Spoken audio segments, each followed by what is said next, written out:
The story takes place about 2 years ago. Luckily, the guy's been caught, but I still have an uneasy feeling every time I enter my own home. So as I said, about 2 years ago, my friend, let's call him Tommy, came over.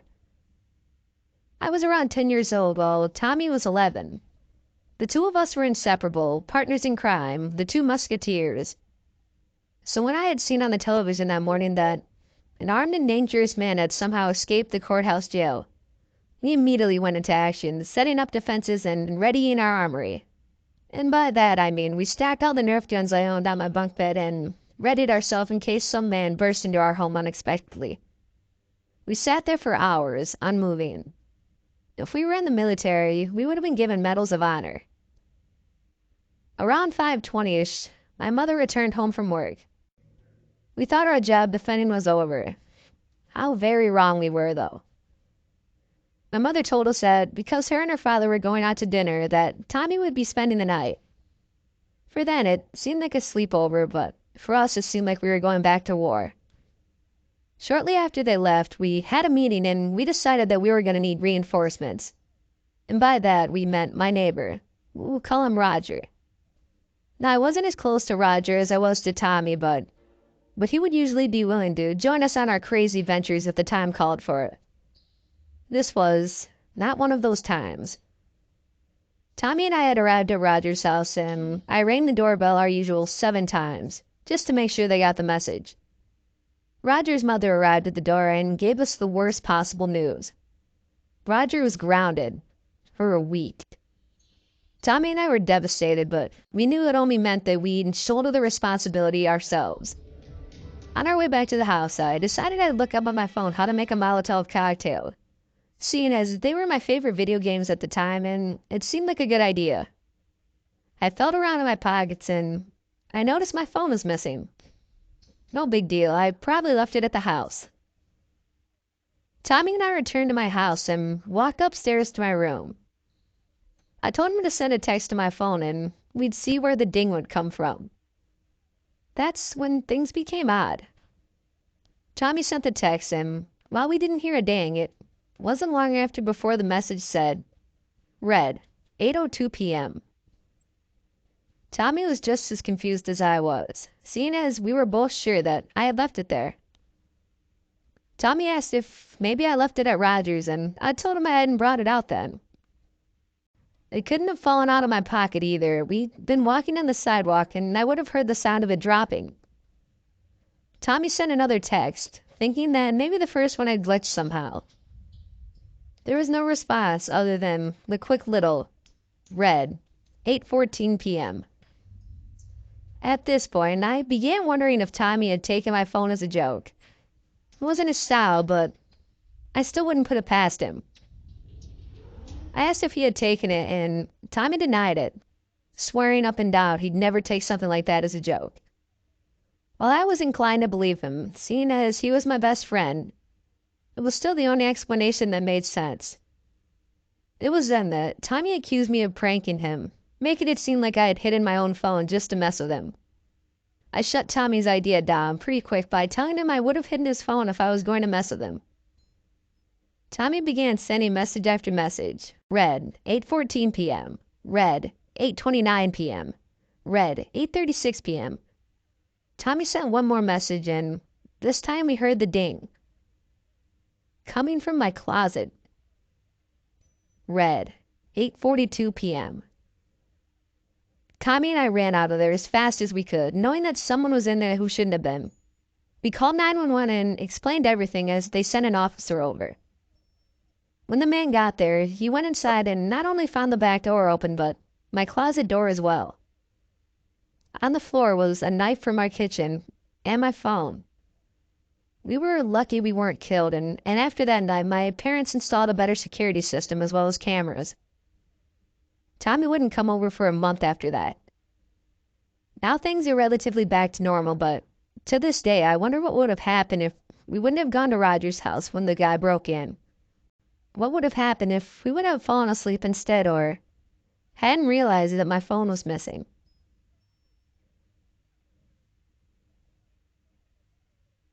My grandfather told me a story once as we sat around the campfire in his backyard in the cool night of the Arizona desert. The horizon was clear and each star twinkled in the purple sky with a full fat moon hanging low over the mountains. His voice was raspy and gravelly, the result of a lifetime of smoking cigars and drinking whiskey. The fire danced and shined across his wide dark eyes as he settled into his seat, ready to tell his story. "Way back when I was a boy, about your age," he began, "I lived outside of the Apache reservation with your great-grandfather. He had returned from war and set about raising horses and cattle on 100-acre ranch settled between a brambly mountainside, with dirt good for growing thorn bush and not much else. One night my mother was sick, and Pa and I took a trip into town, about 50 miles away, straight through a dry desert, over a washed-out creek and some old abandoned farmstead." The fire sparkled and a log cracked, jolting me out of the story. "What's next?" I asked. "Settle down, boy. You'll hear soon enough." Pa and I were driving an old Ford pickup truck. I remember it was dark out, inky and thick, with only the lights of our old truck lighting up the road. I remember, too, when the engine began to sputter and the truck slowed to a jerky stop. "Dang it," Pa said, guiding the Ford to the side of the road as it coasted to a halt. "Stay here, son," as he stepped out into the darkness, shutting the door with a heavy thud. My window was down and a cool desert air was breezy and felt good on my hot face and neck. Pa was getting water from the back to cool the engine, and that's when I smelled it. Rotten eggs. Strange, I thought, to smell sulfur in the desert. My nose also picked up carrion, like one of them dead bloated cattle that would drop from the heat and lay there until the crows pecked enough holes in their hide to cause the whole thing to explode. It stunk, and I gagged. My skin started to tingle, too. The back of my neck felt itchy, and my face started to get hot. The wind stopped blowing, and I hung still and heavy with the stink filling the cab. "Pa?" I said. "Pa? Pa?" There was no answer. My heart started beating, and I felt such a fear in me, in my bones, in my chest. Boy, I tell you, I never felt fear like this. Not until Vietnam. Not until I saw men dying around me. I locked the door and reached over to my pa's door and saw a shadow bound across the road through both dim beams of light, across the partly open domed hood. Grandfather paused. He spit a fat wad of tobacco spit off to his side as he looked pensively into the darkness. I realized I was holding my breath and I gasped for air. The night was cool, but I was sweaty and clammy. "Well, what happened? What about your father? What did you see?" He sighed. "A creature." He shook his head. "You have to understand, boy. There are legends, older than the rocks out in the valley. Older still than Crazy Horse and Sitting Bull. Than the old chiefs and their shamans. The Apache, the Hopi, the Cherokee, and all them old tribes and First Peoples, they told tales, old stories, about dark magic. A deal made with old spirits of blood sacrifice to gain power. Old power. Enough to fight each other and the Spaniards. And later the white men that came for their land and women. They called them..." He paused. Grandfather took a deep breath and bodied forward into his tale. Across the fire and the sky and the desert, the creek, the moon, the sun, and old mountains. He bodied forward. They called them skinwalkers, shape changers, old warriors resurrected as skinless men, all sinew and muscle, walking on deer legs with the torso of a man and the head of a coyote. But messed up, boy. Long and malformed snouts, teeth like a bowie knife, long arms and standing 7 foot, even hunched over. They'd gut the old cowboys and white riders. They'd run through bullets and sabers. part the Spanish arbor like it was a potato sack. Wily, too. They could change their voice to match a person you knew, or might know. Boy, that's what I saw. Big and fast. Only for a second. It ran across the road. Gray and mottled. Muscles flexing under its legs. Hooves clomping on the road. Stringy, muscled, hunched shoulders. And it turned. Looked right into the cab. Looked right into my eyes, and I swear, boy, I swear it grinned at me. I sank into my seat in shock and fear, shaking. I knew death was near. The air was electric. I smelled ozone and brimstone. The air felt like right before the lightning comes and blows a tree to smithereens, charged and full with power. I yelled for my pa, but no words came out, just a dry squeak. I was shaking as my grandfather told this story. He was still there, so I knew he lived, but the supernatural always fascinated me, and even now, I felt the force of his words. The real power of skinwalkers was trickery. Sure, they could change their voices, but also their skin. That's why the gods took their hide, so they could take others. Not for long, the legends say. Maybe an hour before the soul of the skin they wore would come looking for their mortal shell before going to whatever hell awaited them. Though I think that getting skinned alive was hell enough. A minute passed in what felt like a lifetime, 1 second in 1,000 years. My father's door opened and I jerked my head to the left, putting my fists up to fend off an attack. "Son, it's me," my father said, before climbing into the cab. He grabbed the steering wheel and pulled himself in awkwardly, jerking himself into the seat. I cringed into the corner. I looked at him. I looked hard, boy. "Your great-grandfather was a good man, treated me and my ma right. He fought the Nazis and saw the worst of men in Poland when he freed all of them camps. And now I was taking his measure. Is this my father? Do I make a run or do I die? Is it him or not? Let's go get that medicine for your ma," as he pulled the truck into gear and pulled it onto the road, and our trip resumed. I guess it was him after all. "But how did you know? Was it because he'd said something about your mom?"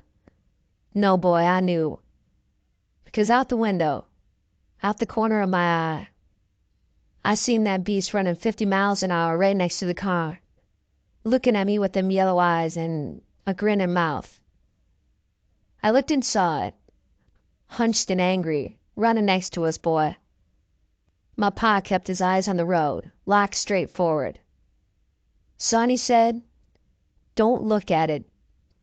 Do not look at it.' That's how I knew, boy."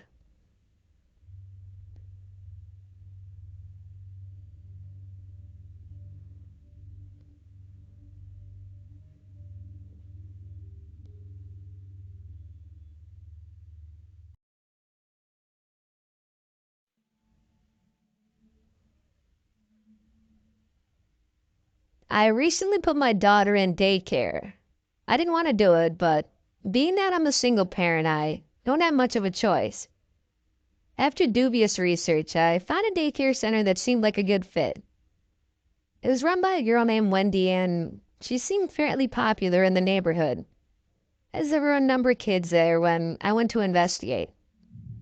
One of the things I particularly liked about it was the fact that they had security cameras set up around the center so that parents could access them and check on their kids. It quickly became an obsession of mine. All the kids wore jackets that the daycare provided because the air conditioner had been on the fritz, so it was quite cold there. But it was easy to tell which little girl was mine. I loved being able to watch my daughter play with the other kids as I worked, and it gave me peace of mind knowing that she was doing all right. I couldn't keep my eyes glued to the screen the entire time, but in passing, I saw that she made a friend she played with almost every single day. And she even had a favorite toy. It was a little medicine ball that she and her friend would toss back and forth. They played with it every day. After about a week, things seemed to be going quite well. My little girl had started recently grasping potty training, and was more well-behaved than I'd ever known her to be. Needless to say, I was very impressed with the daycare. That was when she started singing the song. She hummed it at first, and when I asked her what it was, she told me it was a song they taught her at daycare. Eventually, she learned all the words and began to sing. We eat their teeth and eat their bones, and slit their throats inside their homes. We sing this song, and when we're done, we'll go to hell and have more fun. She sang it all the time, no matter how many times I had asked her to stop. It made my skin crawl. Why would they teach a song like this to children? The next day, with the song stuck in my head, I resolved to call Wendy. I wanted to tell her that I disapproved of the song and I didn't want her or anything else like that being taught to my daughter. If it continued, I would be forced to find a new daycare. As I watched the children play on the computer screen, my little girl played with the ball like she always did. I picked up my phone and called the daycare. When Wendy answered, I told her about my concern. She was incredibly polite about it and said that one of the other children had been going around singing it, and she said she thought it was from a movie or something. But she was working on putting a stop to it because that song was definitely not for children. She said it disturbed her as much as it did me. I'd been pacing around my office as I spoke to her, and just as we were saying goodbye, I looked back down at the screen and noticed something odd. Though Wendy on the screen was not on her phone, but instead she was helping a child with his juice box. She said goodbye and hung up the phone, and I watched the cameras, not reciprocating her farewell, but transfixed on the screen in front of me. I stared at my daughter and her playing with the ball, and I tried to think of how many times I'd seen her drop it as they tossed it back and forth. I didn't think I'd seen that happen very much. And the kid in the corner was always in the corner, working on that same puzzle. How long had he been working on that puzzle? That's when I began to suspect that instead of watching a live feed, I'd been watching a recording.